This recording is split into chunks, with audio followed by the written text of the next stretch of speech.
안녕하세요. 복지효과 소사이어티 공동대표 이상희 교수입니다. 여러분, 저희 프로그램 고품격 정책 시사 방송인 것 잘 알고 계시죠? 네, 오늘은 정말 고품격 방송입니다. 최근에 아주 유익한 칼럼을 써주신 한 분 게스트로 모셨는데요. 복지효과 소사이어티 조재형 정책위원님 나와주셨습니다. 우리 조재형 위원님은요, 사회복지학 박사입니다. 자, 조 박사님 인사하십시오. 네, 안녕하십니까. 예, 조재형 박사입니다. 최근 이제 복지국가 소사이어티 정책위원으로 활동하고 있고요. 저는 주로 이제 물질주의 이런 문제에 좀 관심을 갖고 오랫동안 연구를 해왔고, 그러다 보니까 박사 논문도 이제 노자 도덕경과 마을 공동체를 연결하는 걸로 좀 쓰게 됐습니다. 좀 특이한 이력을 갖고 있다고 볼 수 있는데, 아마 오늘 제가 이제 하는 말씀을 들으시면은 왜 제가 이제 그런 것까지 공부하게 되는지 아마 조금은 이해하게 되실 거라고 생각합니다. 네, 우리 조 박사님은요, 사회복지학 전공으로 박사학위를 받으신 분인데 아주 재미난 주제를 다루고 있죠. 네, 사회복지학의 영역을 상당히 확장했다, 저는 이런 생각이 듭니다. 네, 오늘 방송 본격적으로 시작하도록 하겠습니다. 최근 소득 주도 성장의 성과와 관련한 정치 사회적 논쟁이 뜨겁게 번지고 있는데요. 특히 최저임금에 대한 우리 사회 주류의 비판은 굉장히 심각하게 지금 번져나오고 있습니다. 1인당 국민소득 3만 달러를 넘었고, 또 대부분의 부가 대기업이라든지 부동산을 소유한 사람, 주주라든지 CEO, 그리고 또 높은 지위에 있는 정규직 노동자라든지 정부의 고위 관료들에게 분배되고 있는 나라에서 전체 국내 총생산 GDP의 1%도 채 되지 않는 이 최저임금, 이 최저임금의 상승 효과를 놓고 학계와 관계 전문가들이 지금 온통 논쟁을 벌이고 있는 이 형국에 대해서 좀 우리가 어떻게 봐야 될지 모르겠습니다. 지금 세계 경제가 하강 추세를 그리고 있고, 또 미국과 중국이 무역 전쟁을 하고 있죠. 그래서 우리나라 경제 성장률이 지금 기대에 못 미칠 전망인데요. 그런데 지금 이런 상황에서 야당의 정략적 발목 잡기가 진행되고 있어서 산업의 구조 개혁을 포함한 경제와 복지의 이 패러다임 전환을 통해서 국가 경쟁력을 강화할 소중한 기회를 우리가 잃고 있는 게 아닌가, 이런 또 생각마저도 듭니다. 지금 하염없이 이런 개혁이 지체되고 있는 것 같습니다. 지금 우리나라에는 막대한 그 비효율, 거대한 획일주의가 판을 치고 있는데요. 아담 스미스가 국부론에서 제기했던 이 자유시장 경제가 우리나라에서 제대로 작동하고 있지를 못한 것 같습니다.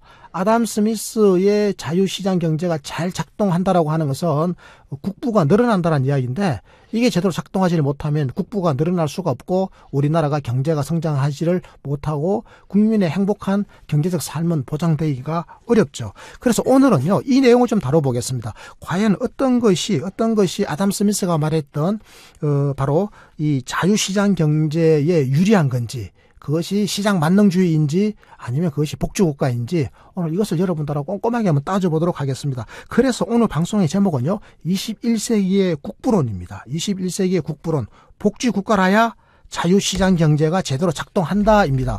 오늘 이 내용 본격적으로 한번 조재형 박사님 모시고 살펴보겠는데요. 우리 조 박사님께서는 현재 대한민국의 경제와 복지 체제에서 대한민국의 경쟁력에 지금 문제가 좀 생겼다, 경쟁력이 지금 높아져야 되는데 그러지 못하고 있다, 이렇게 말씀하시는 거잖아요. 예. 자, 그 이유가 뭐라고 보십니까? 여기에는 지금 당연히 다양한 문제들을 지적할 수 있겠지만, 결과적으로는 그런 다양한 문제들이 쌓여서 그 대한민국의 오직 유일한 인적 자원이라고 부를 수 있는 그 우수한 사람들의 능력, 이것을 충분히 활용하지 못하고 있다, 이렇게 결론을 지을 수 있을 것 같습니다. 그래서 결과적으로는 부동산 투기, 그리고 저임금 노동자들, 그리고 불안정한 노동, 위험의 외주화, 이런 것들을 통해서 결국은 노동자들의 삶을 굉장히 위태롭게 하고, 그런 시스템을 통해서 쉽게 돈을 버는, 이런 것들이 지금 기득권은 그런 것이 굉장히 효율적이다, 이렇게 말을 하고 있는데, 사실은 그것이 얼마나 엄청난 비효율을 생산하고 있는지, 그것 때문에 다양한 생각을 하고 과학자가 된다거나 예술가가 된다거나 철학을 발전한다거나 이렇게 해야 될 사람들이 획일적으로 그냥 돈벌이에, 예를 들자면 그냥 공무원이 되고 싶어서, 그냥 안정적인 직장을 갖고 싶어서 이렇게 획일적인 생활을 하게 됨으로써 인한 비효율은 이루 말할 수 없을 정도로 크다고 생각합니다. 그러니까 획일주의가 낳은 우리 사회 사회와 경제 전반의 비효율을 말씀하신 거잖아요. 예, 맞습니다. 이 획일주의 때문에 결과적으로 우리 경제가 안정적으로 발전하기 위해서 꼭 필요한 사람의 능력이 제대로 발휘되고 있지는 못하다 이런 이야기지 않습니까? 예, 맞습니다. 제가 조 박사님의 칼럼을 읽어봤더니 스웨덴 같은 나라, 특히 이제 북유럽의 노르딕 모델을 채택한 선진 복지 국가들은 바로 이 사람의 능력을 충분히 잘 활용하고 있다라고 하는 측면에서 우리가 배울 점이 있다 이렇게 글을 썼더라고요. 예, 맞습니다. 자, 구체적으로 어떤 겁니까? 이들 이제 국가들 같은 경우에는 우리가 흔히 부르는 보편복지라고 부르는 이런 시스템을 이용해서 결과적으로 이 사람들이 어떤 걸 추구하고 싶었냐. 탈물질주의적인 물질로부터 벗어나서 내가 정말로 스스로 가치 있다고 생각하는 일을 직업으로 선택할 수 있게 만들어주는. 그러니까 그렇게 가치 있다고 생각하는 게 이제 하고 싶은 일이죠. 그렇죠. 진정으로 하고 싶은 일을 직업으로 선택하니까 여기에서 능력이 발휘된다 이 말씀하시는 겁니다. 예, 맞습니다. 네. 이제 그런 것들이 바로 이제 스웨덴에서 말하는 그런 자유선택 사회론, 타게 엘란데르라는 수상이 얘기했던 자유선택 사회론이라고 생각하고, 실제로 이제 직업 가치관에 대해서 어떤 문항이 존재합니다. 예를 들면 나는 직업을 단지 돈벌이 수단으로 여긴다. 아니면 나는 직업을 선택할 때 돈이나 안정성을 중요하게 생각한다. 이러한 문항들이 이제 국가별로 비교한 것들을 살펴보면은 실제로 복지를 못하는 나라일수록 돈과 안정성에만 이제 목을 매는 현상을 지금 우리나라가 그렇죠. 예, 확인할 수 네. 있는데 그 우리나라만 그런 게 아니고 국제적인 추세를 봤을 때 실제로 복지를 잘하면 이제 그런 것들이 떨어지고 못하면은 돈하고 안정성만 중요하다. 네, 이렇게 생각하는데 맞습니다. 예. 성자가 독식하는 이 시장 만능주의 경제 질서를 가진 나라에서 특히 이런 경향이 강한데 예. 우리나라나 일본이나 미국이나 영국 같은 나라가 상대적으로 이런 경향이 더 강하겠고 예. 북유럽 복지국가들은 이런 경향이 작다. 그래서 이제 물질주의로부터 상대적으로 벗어난 성향과 수준이 더 높다 이렇게 보는 겁니다. 예, 그래서 네. 그게 이제 아담 스미스가 말했던 그런 자기 이익, 셀프 인터레스트라는 걸 추구하는 데 있어서 바로 이제 스웨덴 국가들이 훨씬 장점이 있는 거 아니냐. 네. 저는 이렇게 생각을 그런데 합니다. 돈에 구애받지 않고 돈벌이에 구애받는 게 아니라 내가 원하는, 내가 관심이 있는 셀프 인트레스트, 내가 관심이 있는 흥미를 느끼는 그 일을 직업으로 선택하고 열심히 노력하다 보니까 노동의 성과가 생산성이 높아지더라 오히려. 예. 아, 네, 굉장히 일리 있는 말씀을 좀 해주셨습니다. 감사합니다. 네, 네. 예, 그러니까 노르딕 모델이 훨씬 더 사람들의 능력을 키우는데 유리하다. 그러니까 이게 국부가 커지는 거 아니냐. 예. 나라의 부가 커지는 거다. 이렇게 되면 네, 좋습니다. 그렇네요. 제가 조 박사님 칼럼을 좀 읽어봤는데 이런 말씀도 하셨어요. 지금 대한민국은 이 자유에 관한 논쟁을 할 필요가 있다. 네. 그 자유에 대한 논쟁이 필요한 시점이다. 네. 이게 무슨 말입니까? 일단은 그 자유에 대한 논쟁이라는 거는 이제 조지 레이코프라는 언어학자가 네. 결국은 우리가 정치에서 승리하기 위해서는 자유에 관한 어떤 프레임에서 승리해야 된다. 그렇죠. 우파가 말하는 자유와 좌파가 말하는 자유가 있다면 결국은 누가 더 합리적으로 매력적이고 세련되고 현대사회에 더 강점이 있는 자유관을 보여줄 수 있느냐. 이게 가장 핵심이라고 볼 수가 있는데 문제는 네. 그럼 예. 잠깐만요. 여기서 굉장히 중요한 게 이거네요.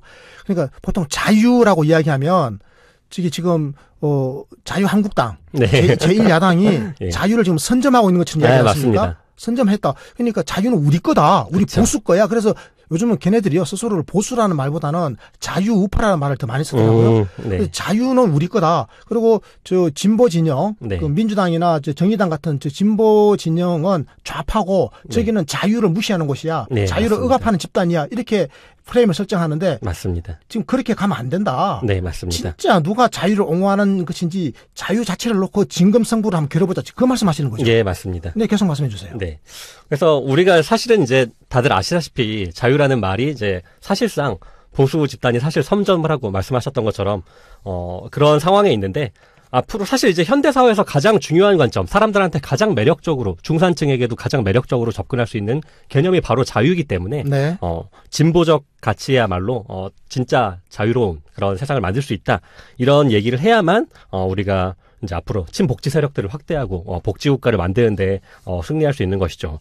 그 중에서 이제 굉장히 이제 과거에 이제 많은 사람들한테 매력적으로 다가갔던 네. 캐치프레이즈 중에 하나가 이제 손학규 후보의 어떤 저녁 있는 삶, 이런 캐치프레이즈가 있었었는데, 이거는 말 그대로 이제 공정한 룰을 만들어서 저녁 시간을 자유롭게 보낼 수 있을 것 같다. 이런 느낌을 이제 국민들한테 전달하면, 국민들 입장에서 이거 굉장히 매력적이다. 이런 자유를 얻고 싶다. 이런 느낌을 줄 수가 있었는데, 바로 이런 식의 자유관을 통해서 우리가 그동안 복지는 그냥 무조건 뭐 자유를 억압하는 거야. 이런 식의 사고에서 벗어나서 우리가 진짜 진지한 의미에서 진정한 의미에서 경제적인 효율성을 좀 고민해 볼 시간이 되지 않았나 이렇게 생각을 하고 있습니다. 아, 네. 그러니까 우리가 지금 자유에 대한 프레임 전쟁에서 이겨야 되는 거잖아요. 네, 맞습니다.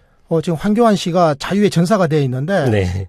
지금 이거는 잘못된 겁니다. 그러니까 네. 프레임을 이렇게 짜면 안 된다. 우리는 자유라고 하는 이 프레임 전쟁에서 진짜 이겨야 되는데 네. 뭐 대표적인 경우가 바로 저녁에 있는 삶 같은 경우다. 저녁에 네. 있는 삶이라고 하는 것은 복지 아니겠습니까? 네. 그런데 그 복지야말로 저녁에 있는 삶을 보장함으로써 실질적인 자유를 보장해 준 거니까. 네. 말로만 자유가 아니라 방공 자유 이런 게 아니라 네. 우리 삶에 있어서 내가 하고 싶은 일을 할 수 있는 자유. 이게 바로 저녁에 있는 삶과 일맥상통하는 건데 하고 싶은 일을 할 수 있는 자유라고 하는 것은 궁극적으로 복지국가라고 하는 이 뒷받침이 없이는 제도적인 뒷받침이 없이는 불가능한 거니까. 예. 그럼 진짜로 자유 프레임 싸움에서 이길 수 있는 것은 바로 복지국가 진영이다. 이렇게 보는 겁니다. 예, 맞습니다. 아, 네. 자, 좋습니다. 그렇게 되면 이제 결과적으로는 진보라고 하는 거, 진보적 자유죠. 진보적 자유가 결과적으로는 그 21세기의 국부론이다. 네. 이렇게 보는 거군요. 네. 그러니까 하고 싶은 일을 함으로써 노동의 그 생산성과 값어치를 더 높이는 거. 네. 이게 일종의 저녁에 있는 삶도 같은 맥락이고 네. 이런 것이야말로 21세기 국부론이다. 경제적 효율성과도 일맥상통한다. 네. 자, 그렇다면 이제는 진보적 자유, 방금 말씀하신 네. 적극적 자유죠. 하고 싶은 일을 할 수 있도록 제도적으로 보장해주는 자유하고 네. 그다음에 시장에서의 맹목적 자유. 네. 그러니까 방임적 자유죠. 네. 방임적 자유. 이게 이제 보수적 자유 아닙니까? 황교안 네. 씨의 자유인데요. 네. 그러니까 자유한국당의 보수적 자유와 네. 그리고 진보 진영의 진보적 자유. 네. 핵심적인 차이를 우리가 좀 설명해 줄 필요가 있을 것 같아요. 네. 어떻습니까? 알겠습니다. 사실은 이제 우리가 그동안 이제 뭐 약간 어려울 수도 있는데 우리가 일반적으로 뭐 세계관, 뭐 자연관, 인간관 사실 이런 것들에 대해서 좀 관심이 없긴 했었는데 제가 최대한 그런 것들을 좀 단순화시켜서 좀 설명을 드릴 테니까 한번 이런 것들에 대해서 이해를 해봐 주시면 좋겠습니다. 일단 제가 설명하고 있는 이 보수적 자유관이라는 거는 이제 뭐 17세기, 18세기 등장한 이제 자유주의 이런 것들에 기반하고 있었는데요. 원래 그전에는 이제 왕이 곧 신이다. 왕이 곧 신이다라는 개념에서 우리가 잘 알다시피 모든 사람이 이제 신이다. 이런 굉장히 그 급진적인 이제 변화를 이뤄냈죠. 그래서 이렇게 변화하면서 모든 사람들의 어떤 신분 제도를 철폐하고 기회의 평등을 주는 자유는 굉장히 좋았습니다. 그건 굉장히 좋았는데 문제는 모든 사람들이 이제 신이라는 생각을 갖게 되면서 인간이 그냥 마구 인간과 자연을 분리시켜서 인간이 그냥 무조건 자연을 착취하고 그런 부를 축적할 자유가 있다. 이런 생각을 갖게 되면서부터 이제 문제가 발생하기 시작한 거죠. 원래 중세 시기에는 그래도 최소한 왕이라는 사람은 그냥 신으로부터 대리를 받아서 그래도 최소한 그런 국민들과 어떤 자연을 보호할 책임이 있었는데 그런 것들이 이제 다 깨져버리게 되는 겁니다. 그럼 다시 인간이 그럼 대체 자연을 그렇게 함부로 할 수 있는 권리가 뭐가 있냐? 여기서 이제 또다시 인간의 신체와 이성을 분리한 다음에 인간이라는 사람들은 신체적으로 막 자기를 이제 학대하더라도 자기의 어떤 이성적인 능력을 극대화할 수 있기 때문에 바로 인간은 자연을 지배할 수 있는 권리가 있다. 예를 들자면 뭐 나는 생각한다, 고로 존재한다 이런 것들이 이제 그 근대를 대표하는 문장이라고 할 수가 있는데 사실 사람이라는 게 무슨 생각만으로 존재하는 존재는 아니지 않습니까? 사실 우리는 부모가 낳고 사회가 키워져서 존재하는 건데 이런 공동체라던가 생물학적인 가치 이런 것들은 무시하고 어떤 생각, 이성 이런 것만을 무조건 신성시해 온 게 어떤 근대의 중요한 시발점이라고 할 수가 있을 겁니다. 그러다 보니까 우리 여러분들 많이 익숙하실 겁니다. 노력으로 모든 걸 다 극복하고 그냥 내가 기쁨과 슬픔 이런 것들을 다 희생해가고 친구랑 가족, 여가활동 이런 것들을 다 희생하면서 결국은 내가 어떤 능력을 발전시켜서 부를 축적하는 게 뭐 굉장히 자랑스러운 것처럼 말하고 있는 게 지금 쉽게 말하면 어떤 보수적인 자유관이라고 볼 수가 있을 겁니다.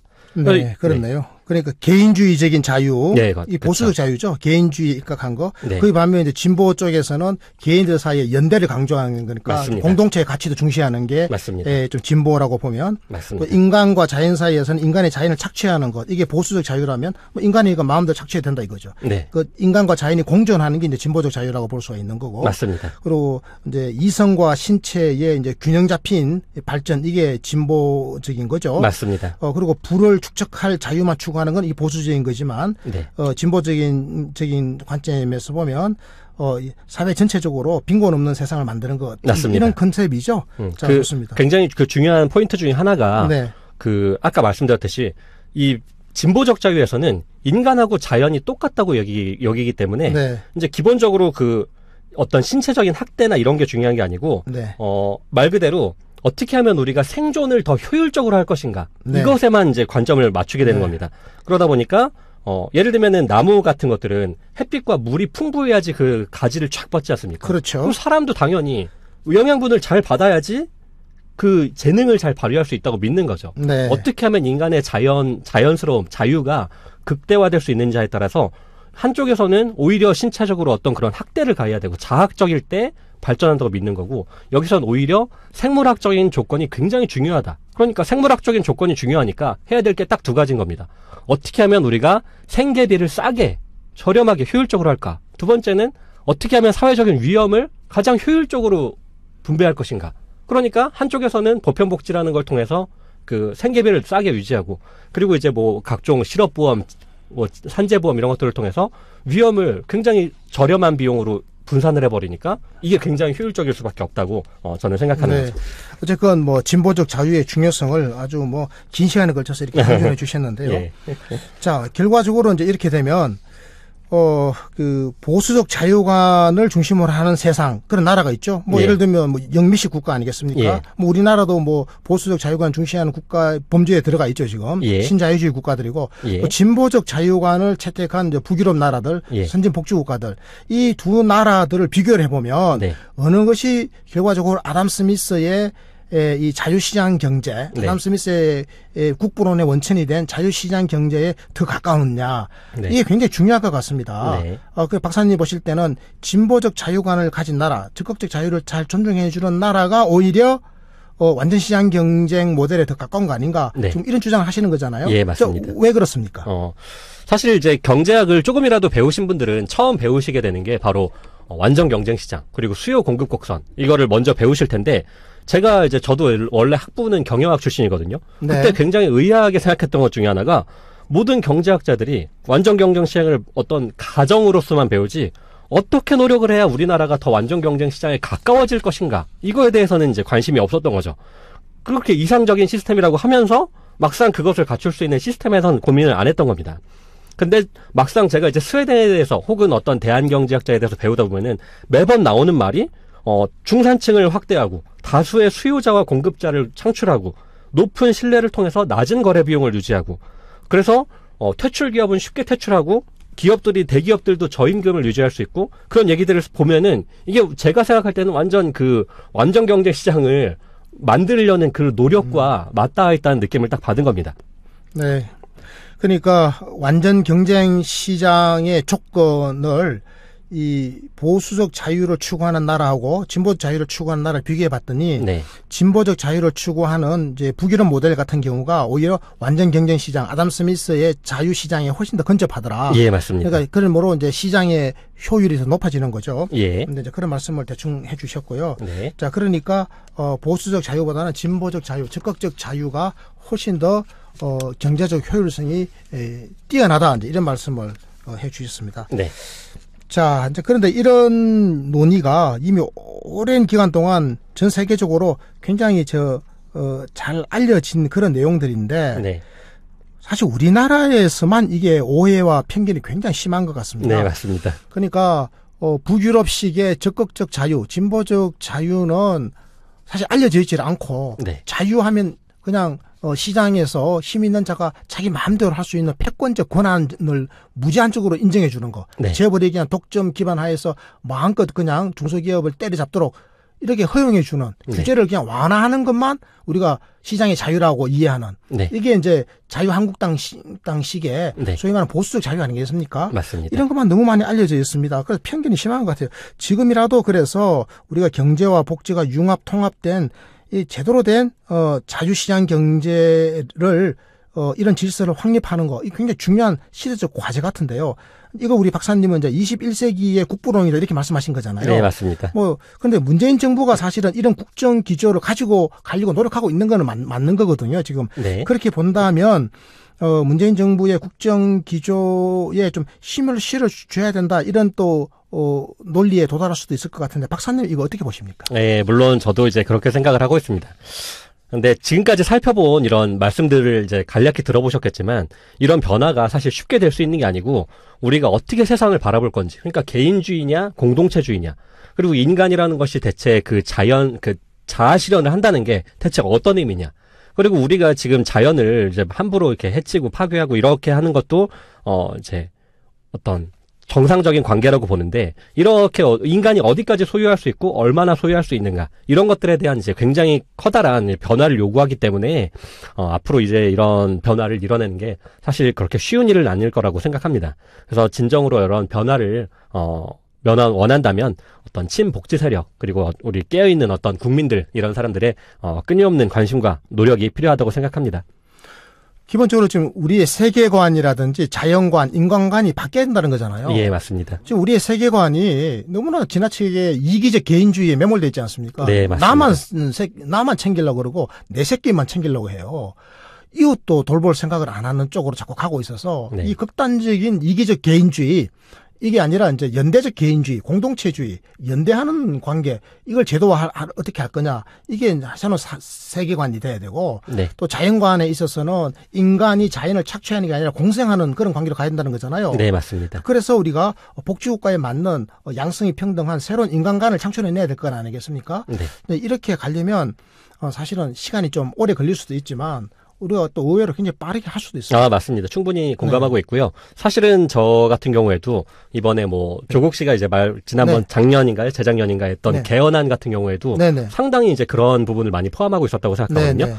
예를 들자면 어떤 토지 국유화라던가 네. 그리고 민주주의의 강화, 이런 것들을 네. 담고 있었는데, 사실 우리들은 아직 이런 변화가 굉장히 멀다고 느끼지만 네. 사실 이미 그런 변화들은 엄청나게 많이 시도가 되고 있고. 그러니까 변화의 맹화가 지금 누적돼 있는 겁니다. 맞습니다. 이거 어떤 물꼬가 트이면 급진적으로 갈 수도 있다. 맞습니다. 이게 우리가 촛불혁명에서 사실 경험을 했어요. 네. 그런데 이제 그런 변화가 이루어지지 못했던 이유 자체가 사실은 그런 움직이려는 사람들이 부족했다기보다는 네. 오히려 발목을 잡는 세력들 때문에 그런 것들이 지금 늦춰지고 있다고 저는 그러니까 생각을 하는 거죠. 발목을 잡는 세력을 넘어설 수 있는 깨어있는 시민들의 더 넓은 민주주의적인 연대가 필요한 거죠, 그러니까. 네, 맞습니다. 네, 그리고 저는 그런 변화에 있어서 네. 어떻게 그럼 사람들을 설득할 것인지에 대해서 네. 바로 우리가 진짜 자유다, 이것이야말로 정말 효율적인 자유. 우리가 무슨 대기업은 나쁘고 재벌은 나쁘고 이런 식이 아니고, 대기업도 사실 스웨덴이라는 나라가 굉장히 대기업 중심적인, 맞습니다. 대기업 친화적인 나라고, 그렇죠. 말 그대로 대기업과 보편복지가 같이 성장해왔던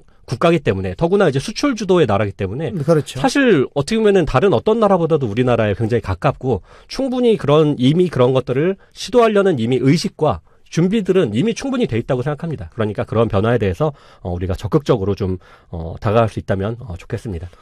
결과적으로 이제 깨어있는 시민의 역량입니다. 깨어있는 시민의 역량으로 발목 잡는 세력을 넘어설 수 있는 어떤 그런 기획이 필요하다, 이런 생각도 듭니다. 네, 존경하는 시민 여러분, 오늘 저희 방송 어떻게 보셨습니까? 역시 고품격 정책 시사 방송이 맞죠? 네, 그렇습니다. 우리가 그 개인들 간에 제도적으로 서로 연대할 수 있는 어떤 공동체 사회를 건설하는 거 굉장히 중요한 과제인 것 같습니다. 그런데 촛불혁명 이후에 지금 이제 2년 남짓 세월이 지났고, 지금 새로운 정부가 또 출범해서 한 2년 남짓 세월이 지났는데, 기대에 못 미치는 부분도 많이 있습니다. 하지만 그 촛불의 그 정신은 여전히 살아 꿈틀거리고 있고, 우리가 가야 될 길도 명확합니다. 그것은 바로 복지국가의 길이다, 이렇게 생각을 합니다. 그래서 이제 이 정부가 지금 집권의 중반기에 접어들고 있는데요. 그런데 몇몇 집단들이 무조건적인 지금 비판을 가하고 있습니다. 특히 보수 언론의 비판의 정도는 거의 비난에 가까운데요. 지금은 그야말로 촛불 정부를 그리고 촛불의 힘으로 애프터 서비스를 해야 될 저는 시간이다, 그럴 때다, 이렇게 생각을 합니다. 좀 힘이 들더라도 우선 더 많은 정책에 대한 관심을 갖는 것, 그리고 우리 박사님께서 말씀해 주신 것처럼 바로 이 자유에 대한 프레임 전쟁에서 승리하는 것, 굉장히 중요한 부분이다, 이렇게 저는 생각을 하고 있습니다. 깨어있는 시민, 깨어있는 국민들의 이것도 역할이다, 저는 이런 생각을 하는데요. 네, 이것으로 오늘 방송 마치겠습니다. 지인들에게 구독하기와 청취, 시청 많이 권해주시고요. 저희는 늘 최선을 다하겠습니다. 고맙습니다. 감사합니다.